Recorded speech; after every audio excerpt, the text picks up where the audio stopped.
मित्रों नमस्कार। स्वागत है आपका YouTube channel doctor Pawan Jaiswal में। अब आप पीएफ खाते से भर सकते हैं अपने एलआईसी की किस्तें। कैसे, कब, क्यों, कब क्यों नहीं, आइए जानते हैं इस वीडियो में।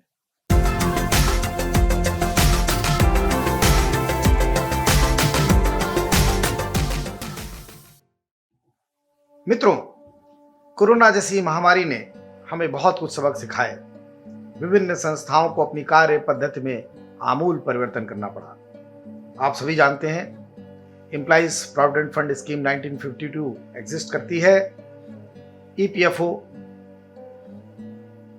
कमिश्नर इसे संचालित करता है। लगभग हर एक कर्मचारी का ईपीएफओ में अकाउंट होता है, प्रोविडेंट फंड अकाउंट होता है, इसकी पूरी पासबुक होती है, इसका पूरा प्रोसीजर होता है। यानी कि पीएफ का जो अकाउंट होता है बड़े ट्रांसपेरेंट तरीके से ऑनलाइन माध्यमों से कमिश्नर के खाते में, कमिश्नर के विभाग में, कमिश्नर पीएफ के विभाग में मेंटेन किया जाता है। और पैरेलली लाइफ इंश्योरेंस कॉरपोरेशन की पॉलिसी को मुझे जैसा लगता है प्रत्येक भारतीय प्रेफर करता है। तो इस कोरोना के बाद एक ऐसी व्यवस्था की गई है कि यदि आप अपने पीएफ अकाउंट को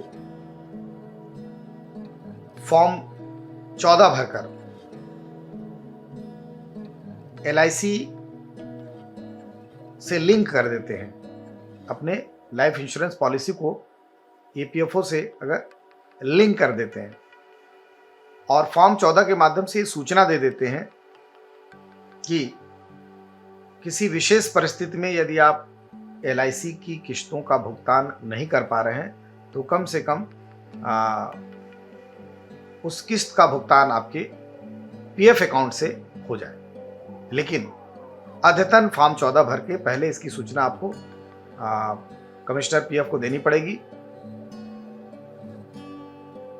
पीएफ की वेबसाइट पर यह फॉर्म उपलब्ध है। ध्यान रखिए, आपके पीएफ अकाउंट में कम से कम 2 एलआईसी किस्तों के बराबर पैसा होना ही चाहिए। और ये सुविधा सदैव आपको नहीं मिलेगी। ये सुविधा किन्हीं विशेष परिस्थितियों में आप पूरे जीवन काल में सिर्फ अपने पीएफ और एलआईसी के जीवन काल में सिर्फ एक बार ही ले सकते हैं। तो ऐसे लोग जो अपनी जीवन बीमा प्रीमियम की किस्तों के भुगतान में कतिपय कारणों से चूक कर गए, महामारी के कारण या किसी अन्य कारणों से चूक कर गए, तो उनके लिए एक खुशखबरी है कि वो अपने पीएफ को अपने एलआईसी से लिंक कर लें और फॉर्म 14 भर के बाकायदे इसकी सूचना ऑनलाइन माध्यमों के साथ इसकी सूचना पीएफ कमिश्नर कार्यालय में दे दें। पीएफ कमिश्नर से अपने इस जो आपका जो रिक्वेस्ट है इसको आप रजिस्टर्ड करा लें, इसकी बाकायदे पड़ताल करा लें। और जैसे ही आपका पीएफ का अकाउंट एलआईसी से लिंक होगा, वैसे ही जब आपकी एलआईसी ड्यू होगी तो कम से कम 2 किस्तें, एक किस्तें आप अपनी एलआईसी की पीएफ के माध्यम से पे कर पाएंगे। पीएफ अकाउंट में आपके पास पर्याप्त फंड होना चाहिए। वित्तीय संकटों से उबरने के लिए सरकार ने व्यवस्था बनाई है। जैसा कि मैंने पहले बताया कि ये सुविधा सिर्फ आपको एक बार ही लाइफ टाइम में एक बार ही अवेल करने को मिलेगी।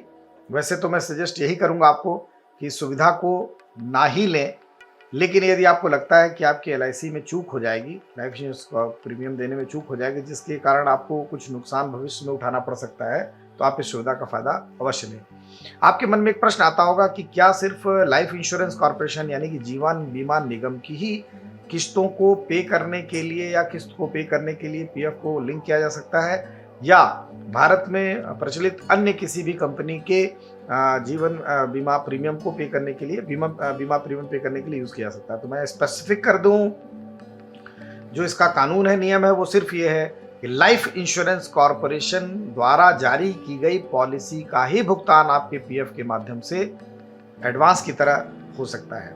अन्य किसी कंपनी द्वारा संचालित जीवन से संबंधित किसी भी पॉलिसी का भुगतान इस स्कीम में नहीं होगा। तो हमें पूर्ण विश्वास है कि ये वीडियो आपको अच्छा लगा होगा। एक नई जानकारी इस वीडियो के माध्यम से आपको मिली होगी। देखते रहिए YouTube channel doctor Pawan Jaiswal. आज के लिए इतना ही, धन्यवाद, नमस्कार।